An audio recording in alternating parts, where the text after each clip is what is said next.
Hello guys, welcome back to the channel. तो आज हम अपनी नई वीडियो के साथ आए हैं। तो आज जो टॉपिक जिस पर हम बात करेंगे वो है how to reduce stock market risk and investment risk. तो अगर आप चैनल पे नए हैं तो प्लीज जल्दी जाके सब्सक्राइब कर दीजिए एंड बेल आइकन को दबाना बिल्कुल भी ना भूलें। तो हम अपने वीडियो की तरफ अब बढ़ते हैं। पहला पॉइंट जो हम डिस्कस करेंगे वो है कि हमें अपना रिस्क प्रोफाइल समझ लेना चाहिए। अब फॉर एग्जांपल यंग लोग जो है ज्यादातर जो कि अर्ली 20s या मिड 20s में हैं, उनके ऊपर इतनी रिस्पॉन्सिबिलिटीज नहीं होती अपनी फैमिली को लेकर, और ज्यादातर लोग इस उम्र में अनमैरिड भी होते हैं। तो यहाँ पर अगर मैं बात करूँ तो उनकी रिस्क टेकिंग कैपेसिटी जो है वो ज्यादा होगी। और यहीं पर अगर हम एक 40 साल के आदमी की बात करें जो अपने लेट 40s में है या अर्ली 50s में है, तो उनके ऊपर कई सारी रिस्पॉन्सिबिलिटी होती है अपने फैमिली को लेकर, अपने बच्चों को लेकर, और कई लोगों ने लोन्स तक लिए होते हैं तो उसकी वो ईएमआई चुकाते हैं अपनी घर की या कार की। तो ऐसे लोगों की जो रिस्क टेकिंग कैपेसिटी होती है वो कंपैरेटिवली लो होती है। तो अगर मैं बोलूँ तो रिस्क टेकिंग कैपेसिटी जो है आपकी एज पर ही डिपेंड नहीं करती, ऐसा बिल्कुल भी नहीं है। कोई 20 साल का लड़का भी बहुत ज्यादा डिफेंसिव माइंडसेट के साथ अगर चलता है तो वो भी कहीं भी कम रिस्क लेगा। और एक एल्डरली आदमी 40-50s में जो है अपने, वो हो सकता है उसका काफी पैसा हो, वेल टू डू हो, अपनी सारी रिस्पॉन्सिबिलिटी वो इसके बावजूद भी अच्छे से परफॉर्म करता हो, तो उस पे बाद भी वो ज्यादा रिस्क ले सकता है। वो डिपेंड करता है कि आपके पास इन हैंड कितना पैसा रहता है। तो ये हमने पहला पॉइंट समझ लिया, that is risk taking capacity हमें अपनी समझ लेनी चाहिए। नेक्स्ट पॉइंट है स्टॉक डाइवर्सिफिकेशन। इसका मतलब है कि जब भी आप स्टॉक मार्केट के अंदर इन्वेस्ट करते हैं तो आपको सिर्फ एक कंपनी के शेयर्स नहीं बाय करने चाहिए, आपको अलग अलग कंपनीज के शेयर्स को परचेज करना चाहिए, अलग अलग सेक्टर्स के वो बेसिकली होने चाहिए।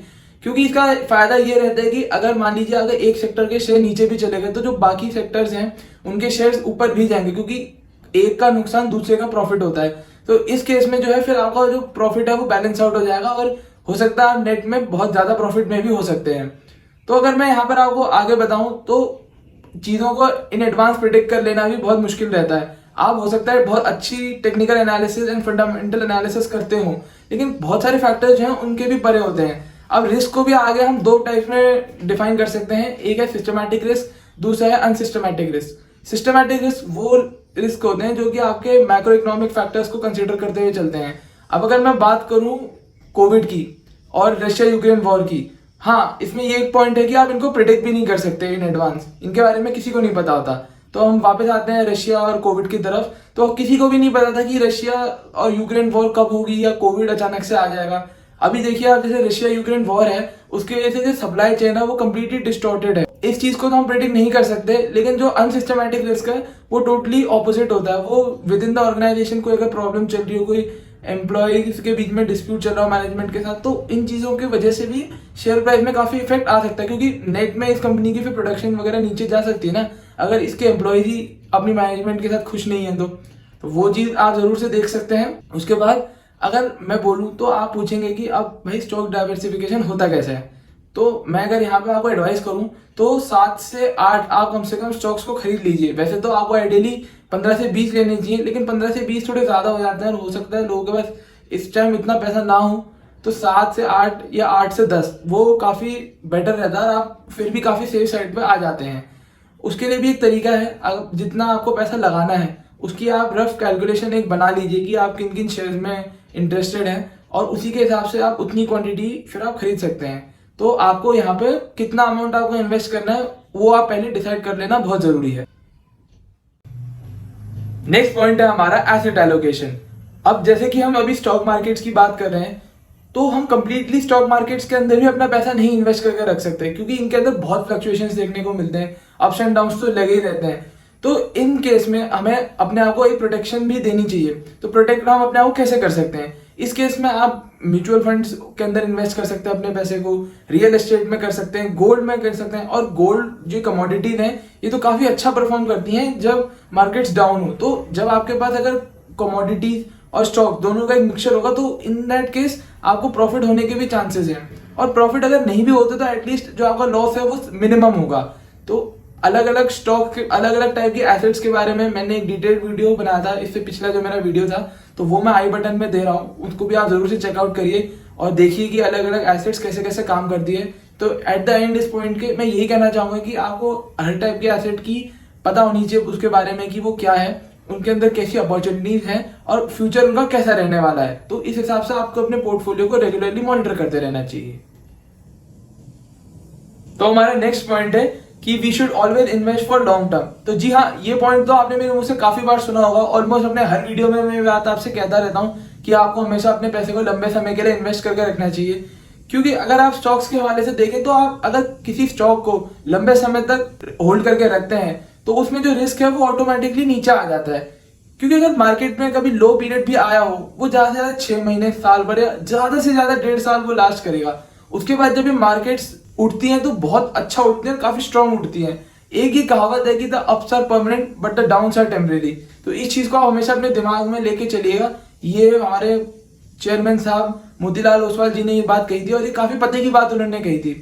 तो होता क्या है कि अगर मार्केट्स 10 से 15% भी गिर जाते हैं और आपने किसी स्टॉक को मान लीजिए प्रीमियम पे भी खरीदा हुआ है, तो अगर आप इसको होल्ड करके रखते हैं और यही एक्टिविटी आप 5 से 10 साल तक कर लेते हैं तो जो उसके अंदर रिस्क है वो काफी हद तक कम हो जाता है। तो आपको आने वाले टाइम में अगर मार्केट्स बहुत गिरते भी हैं तो उससे आपको ज्यादा इफेक्ट नहीं आएगा। और कंपाउंडिंग के तो मैंने आपको बेनिफिट्स बताए ही हैं। वो अगर आपको जानना है तो आप मेरे म्यूचुअल फंड की जो सीरीज है उसे देखिए और आपको मैंने अलग अलग कैसे कैसे म्यूचुअल फंड किस किस रेट पे क्या क्या उनके रेट ऑफ रिटर्न्स वो इस टाइम दे रहे हैं वो मैंने सब बता रखा है। तो उसको भी प्लीज आप जरूर से चेकआउट करिएगा, मेरी प्रीवियस वीडियोस को। तो नेक्स्ट पॉइंट है ड्यू डिलीजेंस। अब इस पॉइंट का यहाँ पर यह मतलब है कि जब भी आप स्टॉक्स के अंदर इन्वेस्ट कर रहे हो तो आपको उन कंपनीज के बारे में थोड़ी नॉलेज होनी चाहिए। ब्लाइंडली आपको किसी की बात बोली हुई बात को लेकर दिमाग में ऐसे इन्वेस्ट नहीं करना चाहिए, क्योंकि रिकमेंडेशंस आती रहती हैं।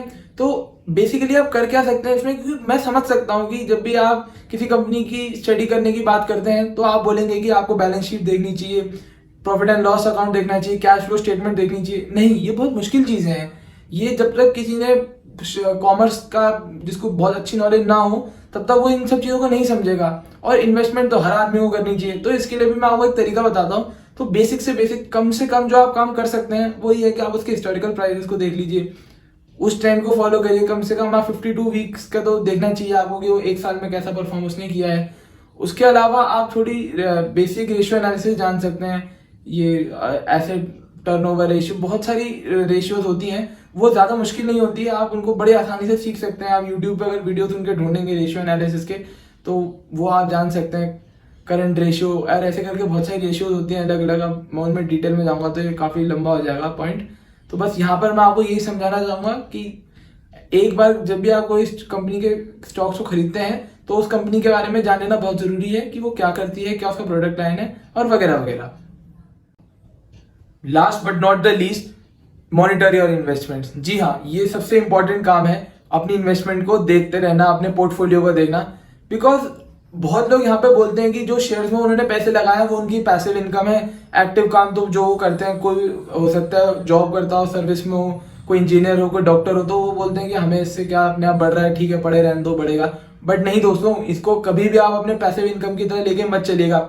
और इनफैक्ट मैं ये कहूंगा पैसिव इनकम कुछ नहीं होता। आप जो भी सोर्स से आपको पैसा आता है आप उसे प्लीज हमेशा एक्टिव सोर्स ऑफ इनकम लेके चलिए, क्योंकि इन टर्म में आपको फायदा ही पहुंचा रही है ना। उसमें मेहनत करिए, काम करिए, पैसिव मत समझिए बिल्कुल भी। क्योंकि एट टाइम्स होता क्या है कि मार्केट से वैसे ही बहुत फ्लक्चुएशंस देखने को मिलते हैं। तो अगर आपने काफी समय तक नहीं अपनी इन्वेस्टमेंट को देखा है तो हो सकता है आपको उसके बाद काफी ज्यादा मुश्किलों का सामना करना पड़ जाए, क्योंकि मार्केट्स में इस दौरान हो सकता है काफी ज्यादा अप्स एंड डाउन्स आए हो और इस टाइम जब आप देख रहे हैं अपने पोर्टफोलियो को तो काफी नीचे हो वो। तो अगर आप नहीं देखेंगे उसे तो अगर चेंजेस करने की भी फिर उसमें कोई गुंजाइश नहीं रहती। अगर आप कुछ हल्के फुल्के चेंजेस करते भी हैं तो उससे आपका जो प्रॉफिट मतलब लॉस है वो कवर ही नहीं होगा, तो आपको इन टर्म बहुत मोटा लॉस यहाँ पे होने की संभावना है। तो प्लीज रेगुलरली अपने पोर्टफोलियो को, अपनी इन्वेस्टमेंट को मॉनिटर करते रहिए। So with this I would like to conclude today's video and I hope आपको ये वीडियो बहुत अच्छा लगा होगा। काफी इंपॉर्टेंट विषय को आज मैंने आपके डिस्कस किया है जो कि लोग ज्यादा नजरअंदाज कर देते हैं, और नजरअंदाज से भी बढ़ के कोई उनको बताता नहीं इन सब चीजों के बारे में। क्योंकि मुझे लगता है कि मुझे अपने क्लाइंट्स को और अपनी यूट्यूब फैमिली जितने भी लोग मेरे साथ यहाँ पे जुड़े हुए हैं उनको बता देना बहुत जरूरी है। तो अगर आपको वीडियो अच्छा लगा हो तो प्लीज इसे लाइक करिए। चैनल पे नए हैं तो जल्दी जाके मेरे चैनल को सब्सक्राइब करिए, क्योंकि मैं नई नई वीडियोस के साथ और नए नए स्ट्रेटेजीज के साथ आपके साथ आऊंगा।